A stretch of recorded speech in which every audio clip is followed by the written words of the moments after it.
sama lah dengan Ibu. Ya, sudah tahu kan nama Ibu? Sekarang kita belajar apa?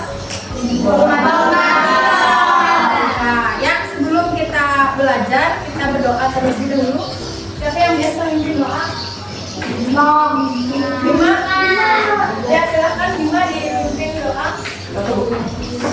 Iya, doa selamat. Masuk ke rumah. Iya. Amin amin amin. Bismillahirrahmanirrahim. Allahumma inna nas'aluka salaman fiddin.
Nah, sebenarnya ini pelajaran coding dan KKA, coding dan kecerdasan artifisial.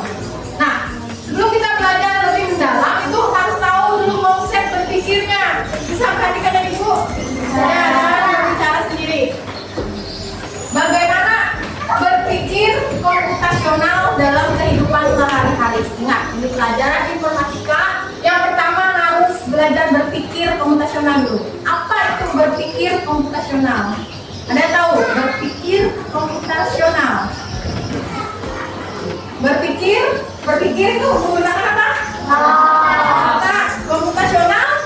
Ada kata tidak di kata komputasional? Apa? Komputer. Ya, komputer. Berpikir secara komputer. Nih, sekarang seperti apa berpikir komputasional itu dalam kehidupan sehari-hari? Nah, pernah nggak kalian menghadapi permasalahan? Ada. Contohnya? Contoh masalah yang kalian hadapi sehari-hari. Kan kalian belajar nih. Ya, mengerjakan? Iya, PR atau tugas. Karena kalian belajar kan otomatis ada tugas sekolah. Nah, dari situ kalian apa? Berpikir kan? Dituntut untuk berpikir. Nah, bagaimana kalau kita terapkan berpikir komputasional itu dalam mengerjakan tugas seperti apa? Tuh, fokus tujuannya. Tadi berarti sudah pernah menghadapi masalah semua? Nah, nih, pernah mendengar kata data? Apa sih kira-kira data itu? Data itu tinggal bacanya.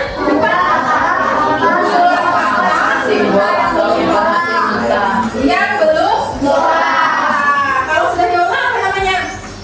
Dokumen. Apa? Dokumen. Informasi.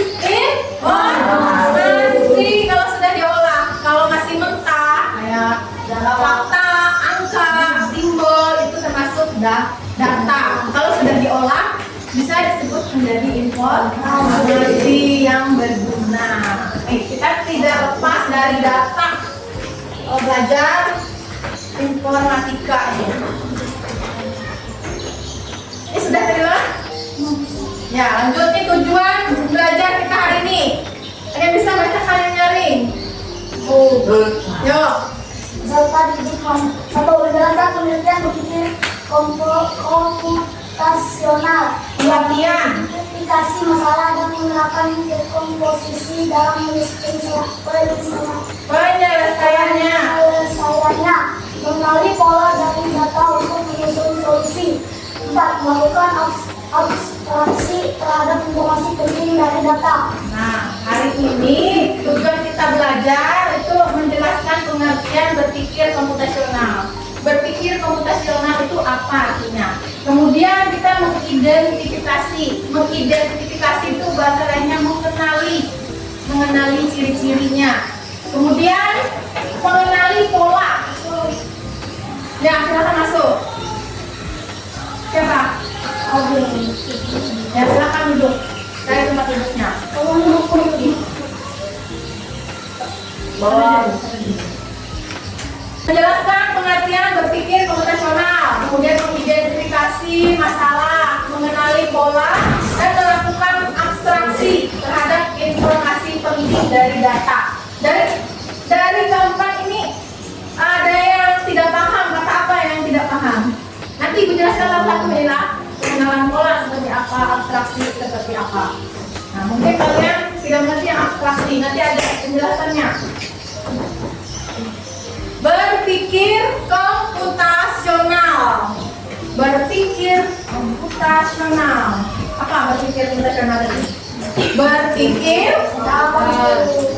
untuk memecahkan suatu masalah. Memecahkan suatu masalah dengan pendekatan logis dan sistematis. Tahulah kalian arti logis itu? Masuk akal, pengertian logis. Kalau sistematis? Hah? Kalau tidak masuk akal berarti tidak logis. Itu. Sistematis. Secara berurutan. Itu artinya sistematis, berurutan. Secara logis dan sistematis. Berarti kalau kalian memecahkan suatu masalah secara masuk akal dan berurutan langkah-langkahnya, itu termasuk berpikir komputasional. Dan berpikir komputasional ini sangat penting bagi kita, seorang pelajar atau apapun dalam memecahkan masalah itu sangat perlu berpikir komputasional. Nah, berpikir komputasional ini ada 4 landasan berpikir komputasional. Ada yang pernah membaca atau kan bukunya sudah dipinjam nih? Nah, harusnya sudah dibaca. Nah, berpikir komputasional itu ada 3 landasan. Yang pertama, dekomposisi. Kedua, pengenalan pola dan abstraksi. Kita di hari ini menerapkan 3 landasan itu aja dulu. Dekomposisi apa, pengenalan pola, dan terakhir abstraksi. Nah, tadi sudah ada temannya yang berbicara kalau permasalahan kalian adalah apa? Mengerjakan tugas. Mengerjakan tugas tadi. Tugas. Nah, kira-kira tugasnya seperti apa kalian mengerjakan tuh? Misalnya ada beberapa tugas nih. Nah, pertama kalian melihat apa dulu? Soalnya Soal pertanyaan. Apa lagi? Soal. Berarti kan soal itu lihat apanya tuh? Tingkat kesulitannya dulu dilihat. Yang mana sulit? Kalau ada soal matematika dengan IPS, kira-kira sulitnya mana tuh? Matematika. Nah, matematika. Nah, dari situ sudah terbentuk sudah tuh. Kemudian sebelumnya kan harus dipecah-pecah dulu. Tugas apa saja? Misalnya matematika ada tugas, kemudian IPS, IPA, sejarah. Ini Ibu jelaskan satu cara kalian menyelesaikan masalah. Misal ada masalahnya nih. Nah, ini dekomposisi tadi. Tahu nggak arti dekomposisi? Memecah masalah besar menjadi masalah yang lebih kecil sehingga data mudah dikelola.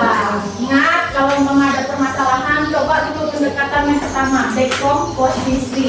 Kita memecah masalah besar menjadi masalah yang lebih kecil supaya kita bisa mudah mengelolanya. Yang mana dulu? Nah, dipecah. Itu namanya tadi apa? Dekomposisi. Ini pendekatan pertama. Kemudian pengenalan pola. Mengidentifikasi pola, memberikan informasi berharga dengan cara mengelompokkan data. Pengenalan pola itu kita kelompokkan datanya. Kemudian kita klasifikasi, sama aja klasifikasi mengelompokkan. Pengenalan pola. Nanti kita langsung ada contohnya nih tentang tugas belajar. Nah, abstraksi ini menyederhanakan informasi yang berfokus pada yang pentingnya saja, yang tidak pentingnya diabaikan aja dulu. Nah, cari yang pentingnya dulu dari masalah. Yang mana yang penting, yang mana yang prioritasnya. Nggak 3 landasan ini? Dekomposisi tadi apa? Memecahkan masalah. Kedua, apa tadi? Ada 3 landasan tadi. Dekomposisi, kemudian pengenalan pola, ketiga abstraksi. Nanti kalau ibu tanya 3 landasan berpikir hari ini dulu. Nanti setelahnya ada namanya lagi algoritma. Algoritma itu artinya mengerjakan sesuatu instruksi atau perintah sesuai perintah lengkap. Algoritma namanya. Pernah dengar kata algoritma? Biasanya ada di TikTok itu algoritma TikTok kayak apa. Nah, proses pengolahan data yang baik itu bertujuan untuk apa? Yang pasti kita menyusun data lengkap menjadi informasi yang lebih sederhana dan bisa kita pahami. Itu kan? Data lengkap tadi menjadi informasi. Sekarang, contohnya nih, kalian permasalahannya banyak tugas dan ulangan. Bingung mau belajar mata pelajaran apa terlebih dulu. Pernah mendapati seperti itu? Mau ulangan segala macam. Nah, mata pelajaran apa yang terlebih dulu? Yang mudah. Ya, yang mudah lah. Apa yuk kira-kira? Enggak, maksud ibu kan nih ada besok ada apa? Kita bahas apa dulu? Uangnya dulu kita lihat.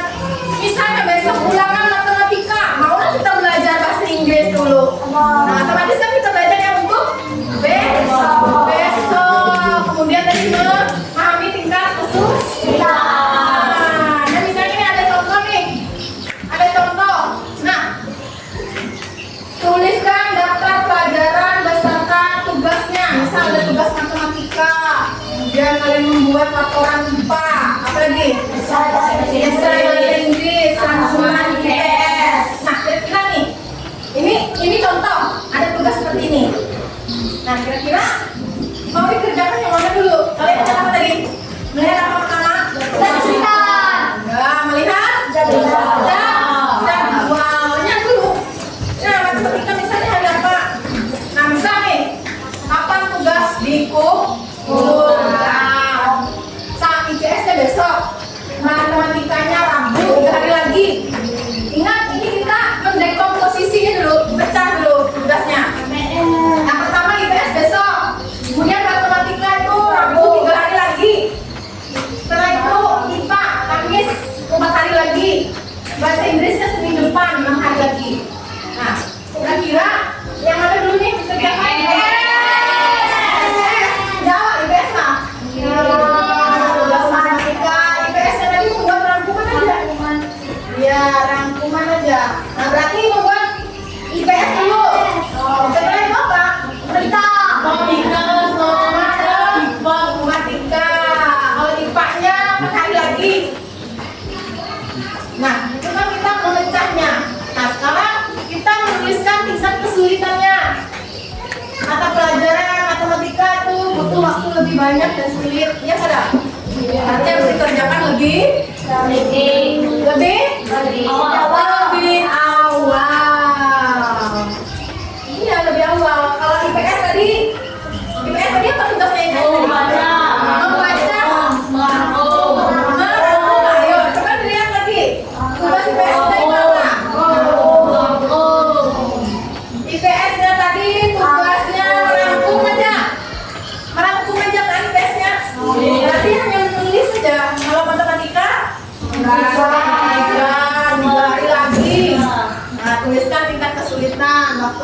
kerjaannya. Kira-kira matematika itu butuh waktu lebih banyak dan sulit.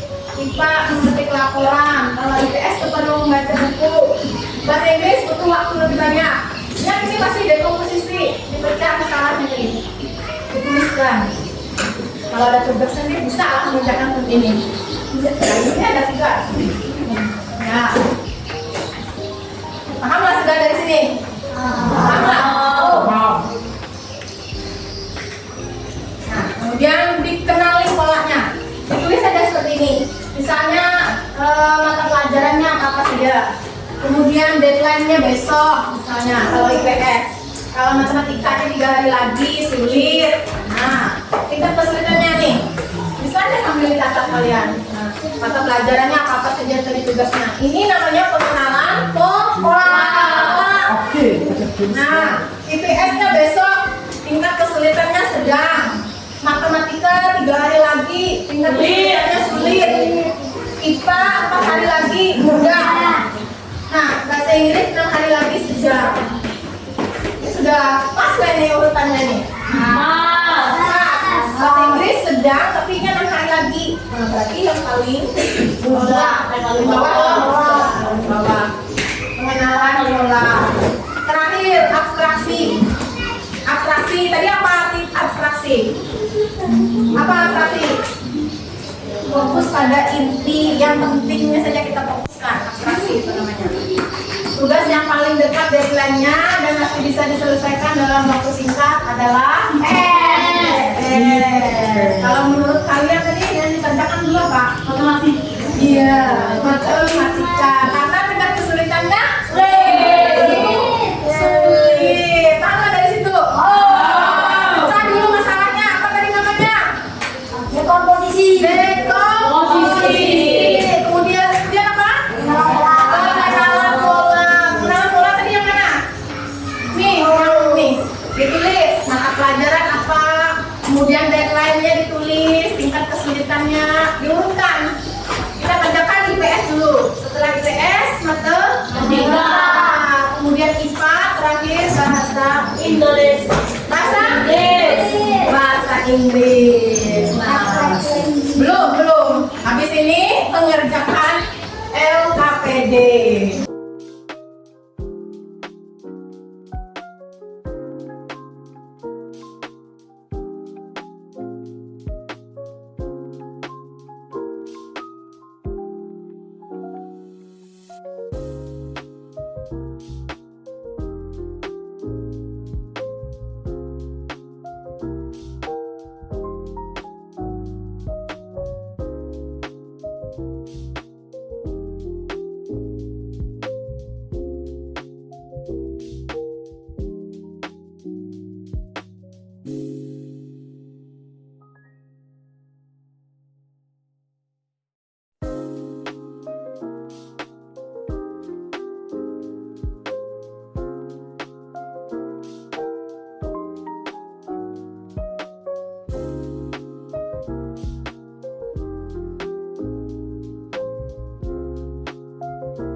Faisal.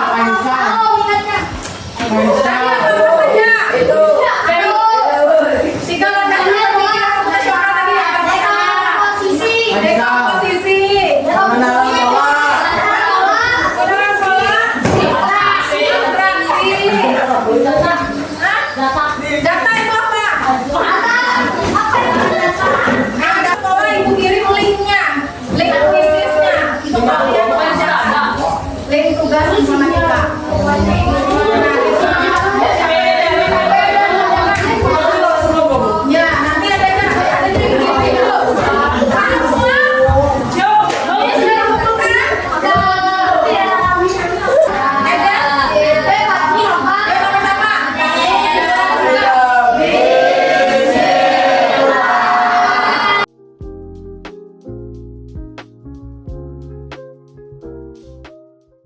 Assalamualaikum warahmatullahi wabarakatuh.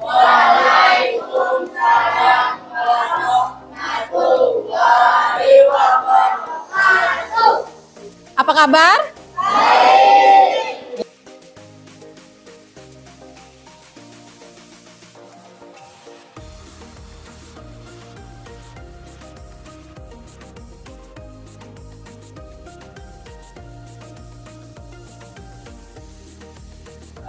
Ya, kalian perhatikan tentang berpikir komputasional. Nanti Ibu minta satu orang menyimpulkan. Sebentar aja nih, 1 menit aja. 50 detik kan aja. Nah.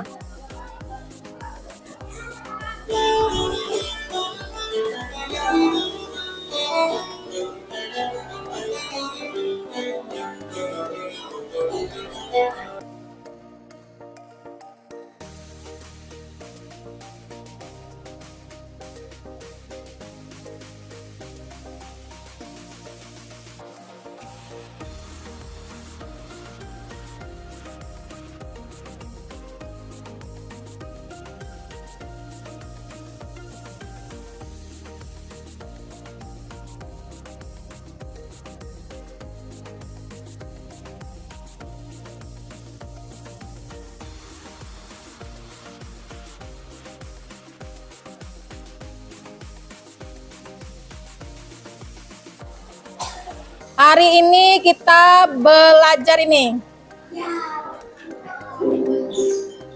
Ayo buat konten digital positif dengan Canva. Dengan Canva. Taulah Canva. Ya, sekarang kita belajar membuat Canva. Nah, tujuan kita belajar hari ini. Ini Paujan lah namanya. Paujan, tolong bacakan pembelajaran.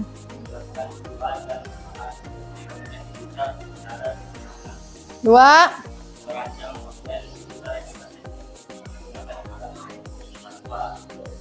Tiga. Menghasilkan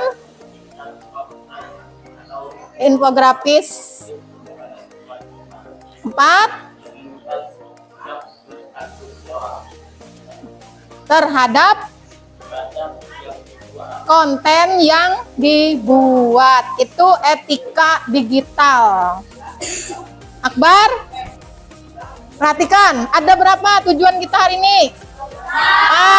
4. Yang pertama, kalian nanti bisa menjelaskan tujuan dan manfaat produksi konten digital secara sederhana.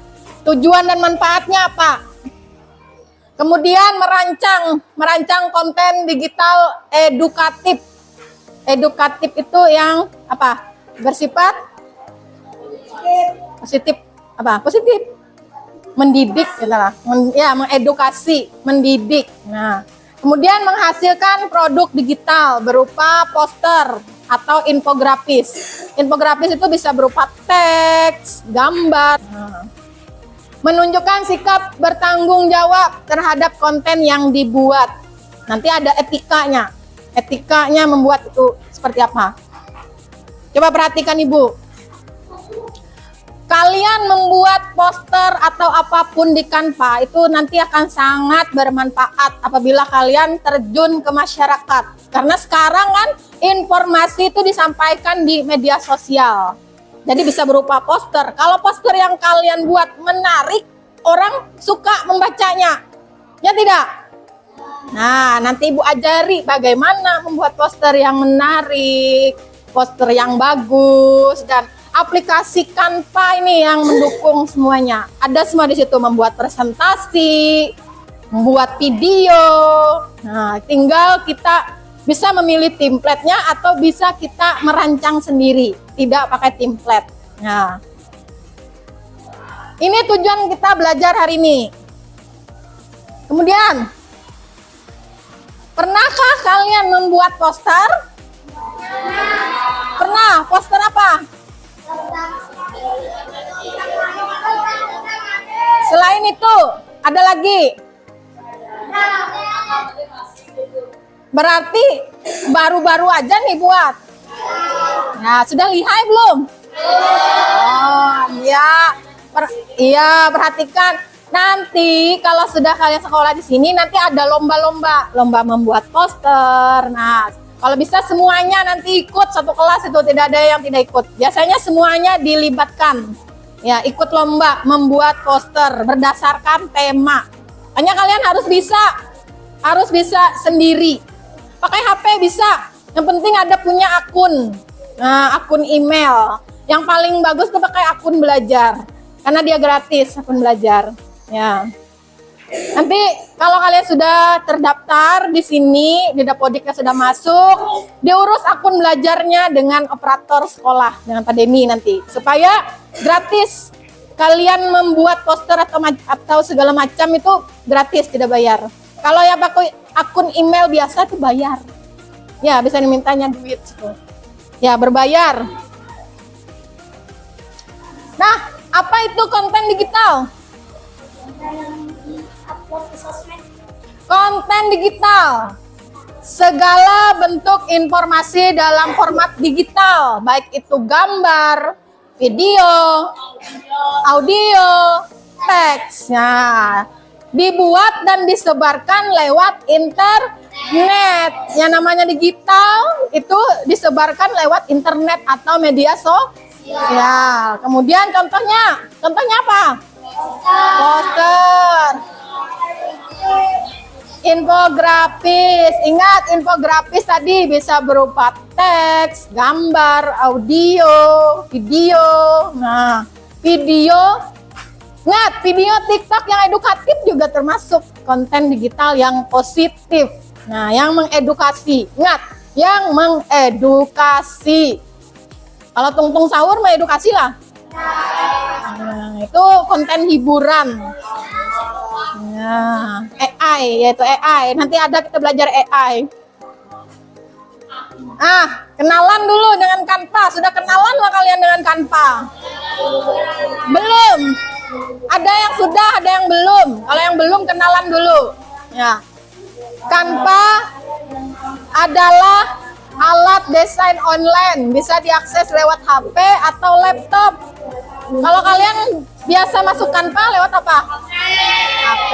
Ya, nanti hari ini kita belajar lewat HP Akbar. Duduk yang benar. Kenapa Akbar? Hah? Halo kepala. Nah, jadi bu tadi kan susah kemari ya. Tersedia ribuan template gratis kalau di Canva. Kemudian tidak perlu jago desain. Nah, tinggal tambah elemen apa yang mau dicari, tinggal dicari aja, masukkan. Tuh, banyak template-nya macam-macam. Tinggal kalian cari nanti.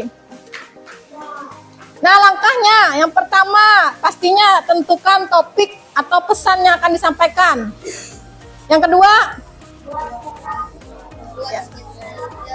di kertas atau worksheet lembar kerja kalian, di buku kalian. Login ke canva.com. Pilih template yang sesuai.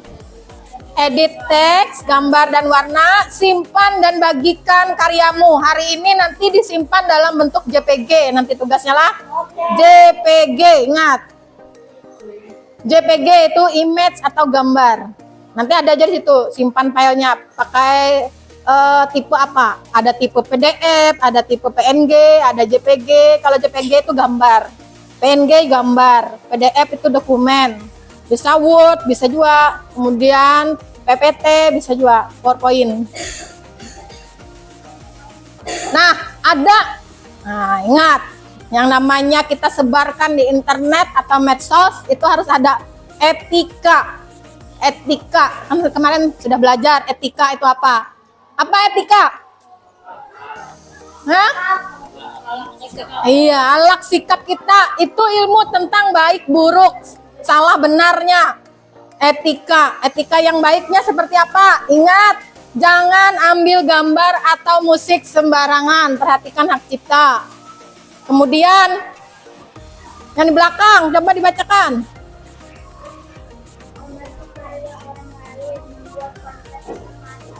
Nomor 2. Kamu baca nomor? Nah, nomor 2 dibacakan. Ya, ketiga. Keempat. Iya, buat konten yang bermanfaat dan positif. Ya, hari ini kita itu kalau belajar membuat poster, kira-kira itu kontennya berupa apa itu? Berupa apa? Gambar. Nah, hari ini kita fokus menciptakan konten yang berupa gambar. Poster itu kan gambar. Nanti kedepannya kita belajar membuat video. Nah, video kreatif. Ya, video tutorial kah? Ah, kan hebat nih membuat video TikTok. Tapi edukatif atau tidak? Nah, tuh. Nah, ada yang lihat TikTok. Nah, Velocity aja gawiannya. Ingatlah, buat konten yang bermanfaat dan positif. Itu etika kita. Ingat, kontennya yang positif dan bermanfaat. Itu etika digital saat membuat konten. Nah, caranya gimana? Masuk ke Canva. Masuk ke Canva, kemudian klik poster, nanti pilih template, klik teks atau gambar yang untuk menggantinya, kemudian bagikan. Ini langkah-langkahnya nih. Kalau yang sudah bisa, langsung aja nanti. Ada temanya. Nah, ini contoh poster. Ya, ini Ibu ambil di Canva juga. Kok poster apa ini? Stop perundungan. Iya, stop perundungan. Berani baik, berani hentikan perundungan. Ya, ini contoh aja. Nah, kemudian bijak bersosial media. Ini kira-kira masuk apa nih? Etika. Nah, media sosial, cermin diri, gunakan dengan hati-hati. Kemudian, tips belajar efektif. Jauhkan dari gangguan luar. Ini contoh aja. Nah, nanti Ibu suruh kalian buat ini. Membuat poster nih. Ingat, ciri-ciri poster itu tidak usah banyak teksnya. Tidak usah banyak. Kayak ini, nah, jauhkan dari gangguan luar. Buat jadwal rutin untuk belajar. Tetapkan tujuan belajar. Ini tips belajar efektif. Nah, sekarang ada LKPD. Ini LKPD-nya kalian Ibu bagi per kelompok berdasarkan pekerjaan yang kemarin, yang LKPD kemarin. Jadi Ibu sudah sedikit tahu kemampuan kalian. Jadi Ibu acak, kelompoknya Ibu acak. Lah, Ibu acak. Ya. Satu kelompok 4 orang. Nanti ketua kelompoknya ambil HP-nya di sini.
apa hal baru yang kalian dapat hari ini?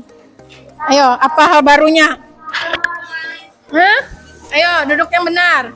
Bisa apa? Bisa menggunakan aplikasi Canva. Bisa menggunakan aplikasi Canva. Coba angkat tangan, bisa lah semuanya. Bisa. Angkat tangannya. Iya, ada yang belum bisa? Ya, silakan turunkan tangannya. Kemudian apa lagi? Adalah kesulitan tadi. Apa kesulitannya? Iya, kesulitannya apa? Dijelaskan. Untuk menambahkan teks. Nah, dia bingung jar memasukkan teks. Kemudian Jaringannya lemah. hah? Jaringannya lemah. Iya, benar. Karena jaringan bisa. Karena Canva itu harus online Canva itu. Itulah nanti kita share ke TikTok atau apapun lah.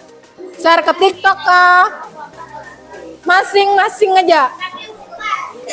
Hah, masing-masing aja. Masing-masing aja lah. Ingat yang jadi pemerannya kalian sendiri. Ya, karena itu bukti bahwa itu memang karya kalian. Ibu ucapkan terima kasih atas perhatiannya. Kalau ada salah kata mohon dimaafkan.